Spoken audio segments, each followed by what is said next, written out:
అదే RTV app వార్తల్ని క్షణాల్లో చదివే అవకాశం ఉంటుంది. ఒక న్యూస్ పేపర్, ఒక టెలివిజన్ ఛానల్ మీ చేతుల్లో ఎప్పుడూ ఉంటాయి.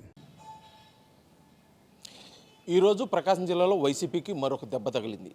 అది ముఖ్యంగా మొదటి నుంచి కూడా వైసీపీకి అంటిపెట్టుకున్నటువంటి ఒంగోలు మొట్టమొదటి నగరపాలక సంస్థ మేయర్ గంగాడ సుజాత ఈరోజు టీడీపీ కండువాను కప్పుకోవడం కూడా జరిగింది. ఆమెతో పాటు 12 మంది కార్పొరేటర్లు కూడా ఆమె వెంట టీడీపీలో చేరడం పెద్ద చర్చనీయాంశం ఉంది. ఇప్పుడు మనతో పాటు గంగాడ సుజాత ఉన్నారు. వారు మాట్లాడి తెలుసుకున్నాం అసలు పార్టీ ఎందుకు మారారు, పార్టీ మాట్లాడగల కారణం ఏంటో. మేడం, మొట్టమొదటిగా మీకు సూటిగా ఒక ప్రశ్న. ఆర్టీవీ తరఫు నుంచి కూడా గతంలో కొన్ని రోజుల క్రితం కూడా మేము సూటిగా ప్రశ్నించాం, మీరు పార్టీ మారిపోతున్నారు అని చెప్పేసి. కానీ మీరు మారట్లేదు, నేను వైసీపీలోనే కొనసాగుతాను, అది రూమర్స్ అన్నారు. కానీ కొద్ది రోజుల వ్యవధిలోనే మీరు పార్టీ కండువా మార్చారు. అసలు కారణాలు ఏంటి? ప్రేక్షకులకు నమస్కారం. ఈరోజు మనకు మున్సిపల్ కార్పొరేషన్లో ఏదైనా డెవలప్మెంట్ జరగాల్సి వచ్చినప్పుడు కంపల్సరీగా ప్రతి సబ్జెక్టు కూడా అజెండా కౌన్సిల్లో పెట్టాల్సిన పరిస్థితి వస్తుంది. కాబట్టి ఈ విషయం మీద మనం ఇప్పటికే ఒక 3 నెలల నుంచి మన కౌన్సిల్లో మీటింగ్ కూడా జరగలేదు. ఎందుకంటే దామచర్ల గారు మొత్తం అందరూ కూడా ఒక తాటి కిందకు వచ్చినట్టయితే ఏదైనా డెవలప్మెంట్ యాక్టివిటీస్ జరిగినా కూడా మనం అజెండాలో పెట్టినా ఆమోదం పొందాలని అంటే దానికి సంబంధించిన క్వారం ఉండాలి. కాబట్టి క్వారం ఉండేంత వరకు కూడా మరి ఈ యొక్క డెవలప్మెంట్ ఆగిపోతుందనే ఉద్దేశంతో వారు మమ్మల్ని అందరినీ కూడా పార్టీలోకి ఆహ్వానించి ఖచ్చితంగా అందరూ కూడా పనిచేసి కలిసికట్టుగా పనిచేసినట్లయితే తప్పకుండా మరి డెవలప్మెంట్ పనులన్నీ జరుగుతాయని చెప్పేసి మమ్మల్ని ఆహ్వానించడం. తద్వారాగా మేము కార్పొరేటర్లు అయిన తర్వాత 1 సంవత్సరం అంతా కూడా మరి కరోనా కష్టకాలంతో మరి అంత పరిశీలన జరిగిపోయినాయి. తర్వాత గత 2 సంవత్సరాల్లోనే మేము కొంతవరకు కార్పొరేటర్లు వాళ్ళు మార్కు వేసుకోవాలని చెప్పేసి కష్టపడి పనిచేసి కొంత డెవలప్మెంట్ యాక్టివిటీ చేయడం జరిగింది. అయితే మిగతా టైంలో ప్రభుత్వం ఏదైతే ముఖ్యంగా లోకల్ బాడీ ఎలక్షన్స్లో ఏ ప్రభుత్వం అయితే అధికారంలో ఉంటుందో రాష్ట్ర ప్రభుత్వము, ఆ ప్రభుత్వం కింద కనుక పనిచేసినట్లయితే డెవలప్మెంట్కి ఏ రకమైన అవాంతరాలు జరగకుండా ఉంటాయి. కాబట్టి ఖచ్చితంగా ప్రతి గవర్నమెంట్ కూడా లోకల్ బాడీ ఎలక్షన్స్లో అందరూ కూడా వాళ్ళ తరపున ఉండాలని కోరుకుంటారు. అదే పద్ధతిలో మరి ఇక్కడ ఇప్పుడు ఉన్నటువంటి కూటమి ప్రభుత్వం కూడా మరి మమ్మల్ని ఆహ్వానించి డెవలప్మెంట్లో మేము అన్ని రకాలుగా మీతో కలిసి పనిచేస్తామని మమ్మల్ని అడగడం, దానికి కూడా మా కార్పొరేటర్లు అందరూ సిద్ధమై పార్టీలో చేరడం జరిగింది. అయితే గంగాడ సుజాత అంటే మొదటి నుంచి కూడా వైసీపీ నాయకురాల కంటే కూడా బాలినేని భక్తురాలుగా అని చెప్పేసి మొదటి నుంచి పేరు. ఇప్పుడు మీరు ఒక రకంగా బాలినేని శ్రీనివాసరెడ్డిని మోసం చేసినట్టు కాదా ఈ పార్టీ మారటం? ఇప్పుడు నేను పార్టీలు కన్నా కూడా మనకి కావాల్సింది ప్రజలు మనల్ని ఎన్నుకున్నారు. ప్రజలు ఎన్నుకునేటప్పుడు వాళ్ళకి న్యాయం చేయాల్సిన బాధ్యత మన మీద ఉంది. కాబట్టి మనము ఏ పని చేయకుండా ఎన్నుకున్న ప్రజలను మోసం చేయకూడదు ఫస్ట్. కాబట్టి మనల్ని ఎన్నుకున్న ప్రజల కోసము, వాళ్ళ యొక్క అభివృద్ధి కోసము ఈ పని చేయాల్సి వచ్చింది తప్ప ఇక్కడ ఎవరిని వ్యక్తిగతంగా మోసం చేయాల్సిన పరిస్థితి అయితే ఏం లేదు. రాజకీయ గురువుగా భావించిన బాలినేని శ్రీనివాసరెడ్డి మాజీ మంత్రివర్యులకి ఇప్పుడు ఓటమి పాలయ్యేసరికి మీకు చేదుగా అనిపించేసి దూరంగా ఉన్నారా, లేకపోతే ఇప్పుడు మీరు పార్టీ మారుతున్న విషయం అసలు బాలినేని శ్రీనివాసరెడ్డికి తెలియజేశాం. నేను ఎప్పుడు కూడా ఏ పార్టీ కింద ఉన్నా లేదంటే ఏ నాయకుడి కింద ఉన్నా కూడా ఆ నాయకుడికి మేము లాయల్గా పనిచేయడం నా అలవాటు. నేను పార్టీ అధికారంలో ఉన్నంత వరకు, అలాగే బాలినేని శ్రీనివాసరెడ్డి గారు ఈ యొక్క నియోజకవర్గంలో పనిచేసినంత వరకు కూడా నేను వారికి లాయల్గానే పనిచేశాను. వారే నన్ను మేయర్ చేసిన విషయం నేను ఎప్పటికీ మర్చిపోయాను. అయితే ఇక్కడ పార్టీ ఓడిపోయిన తర్వాత అంటే స్టేట్లోనే అసలు మనము ఊహించిన పరిస్థితి జరిగినప్పుడు అందరూ కూడా స్తబ్దంగా ఉన్నారు. ఇక్కడ లోకల్గా నాయకులు మేము ఎవరు చెప్పుకోవాలి మా కష్టసుఖాలు ఏమిటి అనేదాన్ని అంటే పిలవగానే పలికే నాయకులు లేక అందరూ కార్పొరేటర్లు కానీ కార్యకర్తలు కానీ నాయకులు కానీ అయ్యమయ్యే పరిస్థితుల్లో ఉన్నారు. ఖచ్చితంగా ఎవరైనా సరే వాళ్ళు ఒక మంచి కార్యక్రమం చేయడానికి ఎవరిని ఆహ్వానించినప్పుడు మనం ప్రజల కోసం అభివృద్ధి కోసం వెళ్ళాల్సిన పరిస్థితి ఉంటుంది. అంతేగాని ఇది ఏ వ్యక్తిని మోసం చేయడానికి ఇది మా పర్సనల్గా ఉండే ఆస్తి లావాదేవీలు కానీ లేదంటే బిజినెస్ లావాదేవీలు మాకైతే లేవు. ఇది కేవలము ప్రభుత్వంగా మనం పనిచేయాల్సిన పరిస్థితులు ఇంతే తప్ప ఇది వ్యక్తిగతంగా ఉండడానికి మా బిజినెస్ లావాదేవీలు ఉన్నా లేదా ఆ రకంగా అయితే మోసం చేయడం జరుగుతుంది. కానీ ఇది పార్టీలకి గవర్నమెంట్కి సంబంధించింది కాబట్టి నేనైతే అలా అనుకోవడం లేదు. అయితే మీరు పార్టీ కండువా వైసీపీ నుంచి టీడీపీ కండువా కట్టుకున్న కొన్ని గంటల్లోనే విపరీతమైన ట్రోల్స్ మేయర్ గంగాడ సుజాత మీద, ముఖ్యంగా టీడీపీ నాయకుల నుంచి. ఎందుకంటే గతంలో మీరు అనేక ఆరోపణలు చేశారు, మీ మీద వాళ్ళు ఆరోపణలు చేశారు. వాళ్ళైతే మీరు పార్టీలోకి రావడం జీర్ణించుకోలేని పరిస్థితి. దీన్ని మీరు ఎలా తీసుకుంటారు? అసలు వాళ్ళు పూర్తిగా మీకు సహకరిస్తారని మీరు అనుకుంటున్నారా? ఈ విషయాన్ని నేను తీవ్రంగా ఖండిస్తున్నానండి. ఎందుకంటే మీరు ఇప్పుడు తెలుసో తెలీదో నేను పార్టీలోకి చేరబోతున్నాను అని ఒక ఇండికేషన్ వెళ్ళినప్పటి నుంచి కూడా టీడీపీ నాయకులు నాకు చాలామంది టచ్లో ఉన్నారు, రావాలని ఆహ్వానిస్తున్నారు. అలాగే ఎప్పుడు అభినందన వెల్లువలు కూడా ఎక్కువగా వస్తున్నాయి. మీరు నా ఫోన్ చూసినట్లయితే మా ఎంతమంది మన వాళ్ళు టీడీపీ వాళ్ళు నన్ను అభినందిస్తున్నారు, మీకు అర్థమవుతుంది. నేను ఎవరిని కూడా టీడీపీ నాయకులు కానివ్వండి, ఎవరైనా సరే వ్యక్తిగతంగా నేను ఎవరిని కూడా నేను దూషించలేదు. ఎప్పుడైనా సరే పార్టీ విధి విధానాలకు కానివ్వండి, అది గవర్నమెంట్కి సంబంధించి కానివ్వండి, ప్రతిపక్షంలో ఉండేటప్పుడు ప్రతిపక్ష నాయకులు కనుక సరిగ్గా పనిచేయకపోతే మేము దాన్ని క్వశ్చన్ చేసాం తప్ప నేను ఏ వ్యక్తిని కూడా పర్సనల్గా అయితే ట్రోల్ చేసిన పరిస్థితి అయితే లేదు. మేడం, మీరు చెప్తుంది ఎవరిని విమర్శించలేదు అంటున్నారు, కానీ ఎన్నికలకి కొన్ని నెలల ముందు కూడా కొంతమంది మీద ఎస్సీ ఎస్టీ అట్రాసిటీ కేసులు పెట్టి కూడా పరిస్థితి ఉంది. ముఖ్యంగా టీడీపీ కార్పొరేటర్ల మీద, టీడీపీ నాయకుల మీద. ఇప్పుడు వాళ్ళందరూ మీతో కలిసి ఎలా పనిచేస్తారని మీరు అనుకుంటున్నారు? ఇప్పుడు కేసులు పెట్టామని అంటే నాకు అన్యాయం జరిగినప్పుడు పెట్టాల్సిన బాధ్యత నాకు రాజ్యాంగం నాకు ఇచ్చిన హక్కు అది. నన్ను నా కులాన్ని దూషించి మాట్లాడినప్పుడు నేను ఊరుకుంటానా? అది కరెక్ట్ కాదు. ఎందుకంటే మనము తప్పు చేసినప్పుడు తప్పుని మనం కనుక మనం బహిరంగంగా కనుక చెప్పలేకపోతే అది నా తప్పు అవుతుంది, నేనేదో తప్పు చేసిన దాన్ని అవుతాను. కాబట్టి ఆ టైంలో వాళ్ళు నన్ను వ్యతిరేకించిన మాట వాస్తవం. అది మనకు సీడీలు ఉన్నాయి, అన్నీ ఉన్నాయి. కాబట్టి దాన్ని నేను వాళ్ళు కూడా పబ్లిక్గానే మాట్లాడటం జరిగింది. కాబట్టి దానికి రాజ్యాంగం నాకు కల్పించిన హక్కు నేను వినియోగించుకున్నాను. ఇప్పుడు పని చేస్తారనంటే తర్వాత మేము ఇప్పుడు నేను ఇందాక ఆ అబ్బాయి నన్ను అడిగాడు, టీడీపీ కార్పొరేటర్ అడిగాడు, నా మీద కేసు విత్డ్రా చేసుకున్నాను. నేను చెప్పాను, నా మీద నువ్వు చేసిన ఆరోపణలు విత్డ్రా చేసుకుంటే ఖచ్చితంగా నేను కేసు విత్డ్రా చేసుకున్నాను. నా మీద జరిగిన ఆరోపణలకు నేను కేసు పెట్టాను తప్ప నాకు వ్యక్తిగతమైన కక్ష మాత్రం అయితే కాదు కదా. బాలినేని శ్రీనివాసరెడ్డి ఇటీవల పార్టీ మారట్లేదు, నేను వైసీపీలోనే కొనసాగుతున్నానని చెప్పేసి అన్నారు. అటువంటి బాలినేని శ్రీనివాసరెడ్డికి కుడిభుజం ఎడభుజంగా ఉన్నటువంటి మేయర్, డిప్యూటీ మేయర్ ఇరువురు పార్టీ మారారు.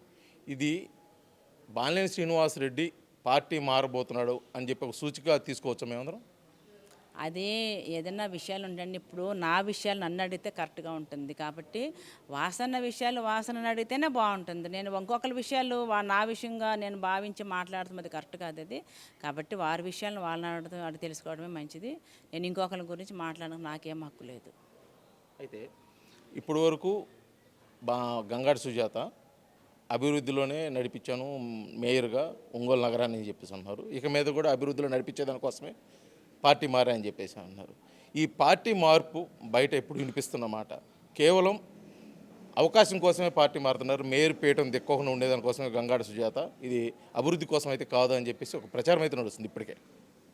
ఎవరు ఏమనుకున్నా ఇప్పుడు నాకు 4 సంవత్సరాల వరకు కూడా మనకి చట్ట ప్రకారంగా 4 ఏళ్ల వరకు కూడా ఈ పదవుల్లో కొనసాగడానికి నాకు అవకాశం ఉంది. 4 ఏళ్ళు పూర్తి అవ్వడానికి నాకు ఇంకా 8 నెలలు టైం ఉంది. నేను నిజంగా అవకాశం కోసమే అనుకుంటే నాకు ఎక్కడ నా పీఠం చేజారిపోతుంది అనేటప్పుడు నేను లాస్ట్లో చేయాల్సిన పరిస్థితి.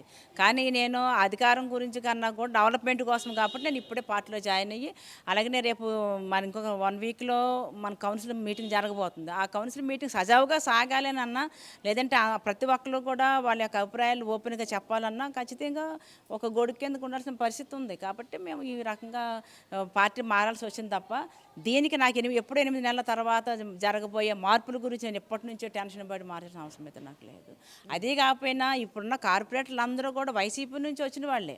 కాబట్టి అందరూ కూడా నా టీం మెంబర్స్, నా ఫ్యామిలీ మెంబర్స్. అలాగనే దానితో నాకు ఇప్పుడు టీడీపీ సపోర్ట్ కూడా ఉంది. కాబట్టి నాకు ఎప్పటికీ కూడా, ఎందుకంటే గంగాడు సుజాత విద్యావంతురాలు, గుణవంతురాలు, ప్రతి ఒక్కరితో కూడా మంచిగా ఉంటుందని పేరు నాకు ఎలాగో ఉంది. ఆ పేరుని ఇప్పుడున్న గవర్నమెంట్తో కూడా నేను కలిసి పనిచేస్తే నేనేమిటంటే వాళ్ళు కూడా అర్థమవుతుంది. కాబట్టి నా విషయాలు ఇంక వాళ్ళే చూసుకుంటారు. అయితే బయటికి తెలియని విషయం ఏంటంటే ప్రజలు మాట్లాడుకున్న విషయం, ముఖ్యంగా ఈ మధ్య బాగా సోషల్ మీడియాలో హల్చల్ చేస్తుంది. ముందుగా గంగాడి సుజాత, డిప్యూటీ మేయర్ వేమూరు బుజ్జి, మరికొంతమంది కార్పొరేటర్లని పార్టీ మార్పించి తర్వాత బాలినేని శ్రీనివాసరెడ్డి మరో పార్టీ కండువా కప్పుకోబోతున్నాడు, ఇది పక్కా అని చెప్పి ఒక ప్రచారం అవుతుంది. ఇప్పుడు ప్రచారాలకి, అబద్ధాలకి మనము పబ్లిక్ ఏది మాట్లాడుకుంటున్నారో వాళ్ళందరికీ సమాధానం చెప్పాల్సిన పరిస్థితి అయితే లేదు. ఇది మనకి అది మన మనుగడ కోసము, లేదంటే మనము ప్రజలకు ఇచ్చిన మాట కోసము, లేదంటే మనం ప్రజలకు ఏం చేస్తున్నాం అనే విషయాల మీద ఆలోచించాలి తప్ప పబ్లిక్ లేకపోతే బయట వాళ్ళు ఎన్నో రకాలుగా మాట్లాడుకుంటారు. అవన్నీ మనం పట్టించుకున్నట్టయితే డెవలప్మెంట్ అక్కడితో ఆగిపోతుంది. కాబట్టి మనం ఏం చేయాలనుకుంటున్నాం అనేది ఏది చూడకుండా ముందుకు వెళ్ళిపోతేనే మనం ఏదో రాణించగలం. అయితే మొత్తానికి చివరిగా గంగాడి సుజాత వైసీపీ నాయకురాలు, గంగాడి సుజాత వైసీపీ మేయర్ అని ఆలోచించే వాళ్ళకి మీరు చెప్పబోయే మాట, చివరిగా ఈ మాట? నేను ఒకటే చెప్తానండి, ప్రజలు నాకు ఒక 5 సంవత్సరాలకి ఒక మేయర్ గానో లేదంటే ఒక కార్పొరేటర్ కానీ ఇచ్చిన అవకాశాన్ని నేను సద్వినియోగం చేసుకోవాలి. కాబట్టి ప్రజలందరి యొక్క సహకారంతోనూ సూచనలతోనూ, అలాగే నా డివిజన్ ప్రజలు కూడా నన్ను బాగా పార్టీ మారమని చేసిన ఒత్తిడి వలన కావచ్చండి, నా అభిమానులు కానివ్వండి, అందరూ కూడా పార్టీ మారినట్లయితేనే మీకు మనుగడ ఉంటుంది. అంతేకాకుండా మీరు ఏదైతే డెవలప్ గురించి మొదటి నుంచి కూడా కొట్టుకులాడుతున్నారో ఆ డెవలప్మెంట్ జరగాలంటే కూడా మీరు ఖచ్చితంగా అధికార పార్టీలోకి రావాలని చెప్పి వారి యొక్క సూచనలు సలహాల మేరకు కూడా మరి నేను పార్టీ మారడం జరిగింది. తప్ప నా డివిజన్ ప్రజలు కూడా నన్ను బాగా ఎంకరేజ్ చేశారు. కొంతమంది మీరు ఈ మధ్య విన్నట్టున్నారు, పేపర్లో కూడా చూశారు, కొంతమంది కార్పొరేటర్లు పార్టీ మారుతుంటే కొన్ని డివిజన్ నుంచి వ్యతిరేకత ఉంది. కానీ నా డివిజన్ అలా లేదు. ఇదిగో చూశారు కదా, నా డివిజన్ ప్రజలు అటు వైసీపీ వాళ్ళు కావండి, టీడీపీ వాళ్ళు కావండి, అందరూ కూడా నన్ను చాలా ప్రేమతో ఆహ్వానించారు. మేము ఉండాలని చెప్పేసి కూడా కోరుకుంటారు. 3 రోజుల నుంచి నా చుట్టూ తిరుగుతున్నారు తప్పకుండా పార్టీ మారాలని చెప్పి. కాబట్టి నాకు డివిజన్ ప్రజల యొక్క వాళ్ళ యొక్క ఆకాంక్ష, అలాగే నా డివిజన్ యొక్క డెవలప్మెంట్ నాకు రెండు ముఖ్యం. కాబట్టి వీటి విషయం మీద కూడా నేను కొంత ఆలోచించడం జరిగింది. ఇప్పటికీ పార్టీ కండవైతే మార్చుకున్నారు కానీ బాలినేని శ్రీనివాసరెడ్డి మీద అభిమానం కానీ వైసీపీ మీద నా అభిమానం కానీ పోలేదు. ఇప్పటికీ మీ డీపీలో అయితే మీ ఫోటోనే బాలినేని శ్రీనివాసరెడ్డి గారిది, గంగాడి సుజాత ఫోటో కలిసే ఉంది. ఇంకా దీని మీద మీరేమంటారు? ఎందుకంటే నాకు రాజకీయ గురువు కానివ్వండి, రాజకీయం నేర్పించింది కానివ్వండి, ఆయన చూసి మేము రాజకీయాల్లో నేర్చుకుంటూ వచ్చున్నాము. కాబట్టి అంత త్వరగా మేము, ఎందుకంటే ఇది నా పర్సనల్, ఇది ఇప్పుడు ఆయన మీద అభిమానం అనేది నా పర్సనల్, ఇది పార్టీలు డెవలప్మెంట్ అధికారం అనేది అది ప్రొఫెషనల్. ఇది కాబట్టి పర్సనల్కి ప్రొఫెషనల్కి కలిపి మీడియా వాళ్ళు రకరకాలుగా వ్యాఖ్యానాలు చేసి మమ్మల్ని ఇబ్బంది పెడతాం, అది కరెక్ట్ కాదని చెప్తున్నా. పర్సనల్ కాదు మేడం, ఇప్పుడు మేయర్ గంగాడి సుజాత మీ పేరు, పార్టీ మారారు, ఇంకా చక్కగా బాలినేని శ్రీనివాసరెడ్డి మాజీ మంత్రివర్యులు గంగాడి సుజాత ఫోటో కలిసి ఉన్న పరిస్థితి. దీన్ని మీరు ఏ విధంగా చెప్తారు, ఏ విధంగా తీసుకుంటారు? ఇప్పుడు అది ఇది ఈ ఫోటో తీసి చాన్నాళ్ళు అయింది అంటే నేను అప్పటి నుంచి కూడా ఇప్పుడు ఆ పార్టీ అభిమానిగా లేకపోతే మా గురువు గారు అభిమానంగా పెట్టుకోవడం అదేం తప్పేమి కాదు కదా. ఇప్పుడు మనము కొంతమంది దేవుళ్ళు 3 కోట్ల మంది దేవుళ్ళు ఉన్నారు, ఒక్కొక్కరు ఒక్కొక్క దేవుడు అంటే ఇష్టము. అలాగనే ఎంతమంది సినిమా అభిమానులు ఉంటారు, ఒక్కొక్కరు ఒక్కొక్క యాక్టర్ అంటే ఇష్టము. అలాగే కొంతమంది నాయకులు ఉంటారు, ఒక్కొక్కరికి ఒక్కొక్క నాయకుడు అంటే ఇష్టము.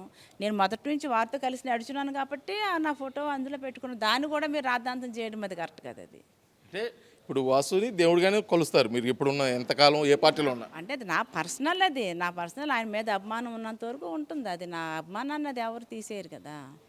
అది నా పర్సనల్, అది అభిమానం అనేది నా పర్సనల్. అది నేను ఎప్పుడు కూడా నాకు, ఎందుకంటే నాకు గౌరవాన్ని గుర్తింపుని ఇచ్చింది వాసన్నే కాబట్టి నాకు ఎప్పుడు ఆయన ఆ విషయంలో నేను ఎప్పుడు ఆయనకి నేను ఓటేసేది. అంటే ఇటువంటి పరిస్థితుల్లో అంటే 2 పడవల మీద కావాలి అంటే మీరు బాలినేని వాసుని అభిమానిస్తున్నారు, ఇటు పక్క మా దామచర్ల జనార్దన్ ఎమ్మెల్యేగా ఉన్నవారిని, ఇద్దరితో కలిసి నడవాలి. నేను పార్టీ మారి నేను కనీసం 24 గంటలు కూడా టైం కాలేదు. మీరు ఇంతట్లోనే ఫోటో ఉండకూడదని చెప్పడం అది ఎంతవరకు కరెక్ట్? 24 గంటలు కూడా అవ్వలేదు. 24 గంటలు అవ్వకుండా వెంటనే తీసేస్తే అదిగో మేము మనిషి నీకు ఎంత పదవి ఇచ్చారు, అప్పుడే నువ్వు 24 గంటలు గడవకుండా ఫోటో తీసేశారు మీరే చెప్తారు. అంటే ఏదైనా సరే మీకు ఒక మీడియా, ఒక కెమెరా లేదంటే ఒక మైకు ఉంది కాబట్టి ఏదైనా మాట్లాడడానికి మీకు ఇది ఉంటుందేమో, కానీ నా మనసాక్షి నాకు ఉంటుంది కదా. ఖచ్చితంగా నేను ఆయన అభిమానిగా ఇప్పుడు ఇన్ని సంవత్సరాలు ఆయనతో కలిసి నడిచింది. ఒకేసారి మనము బయట తీసిన మా ఇద్దరి మధ్యన ఏమో ఆస్తి తగాదాలు లేకపోతే ఇంకో తగాదాలు ఏమి లేవండి. అది పార్టీ, ఇది అధికారము, ఇది పార్టీ, ఇది పర్సనల్కి ప్రొఫెషనల్ని మీరు కలిపి ఒకే ఘాటి కట్టి మాట్లాడుతూ నన్ను క్వశ్చన్ చేయడం కూడా అది మీకు కరెక్ట్ కాదు. మొత్తానికైతే పార్టీ మారింది కేవలం నగర అభివృద్ధి కోసమే నేను పార్టీ మారాను తప్పితే ఇటువంటి స్వప్రయోజనాలు లేవు. నేను మొదటి నుంచి కూడా రాజకీయ గురువుగా ఉన్నటువంటి మాజీ మంత్రులు బాలినేని శ్రీనివాసరెడ్డి నేను ఎప్పటికో గౌరవిస్తాను, ఆయన నేను రాజకీయ గురువుగానే భావిస్తాను. కానీ నాపై నమ్మకం పెట్టుకున్నటువంటి ప్రజలకు మాత్రం మంచి సేవ చేయాలనే ఉద్దేశంతో నేను టీడీపీ కండువా కప్పుకొని అభివృద్ధి వైపు నడుస్తానని చెప్పేసి మేయర్ గంగాడి సుజాత తెలియజేస్తున్న పరిస్థితి. వీడియో జర్నలిస్ట్ లక్ష్మణ్తో శ్రీనివాస్, RTV, ఒంగోలు, ప్రకాశం జిల్లా.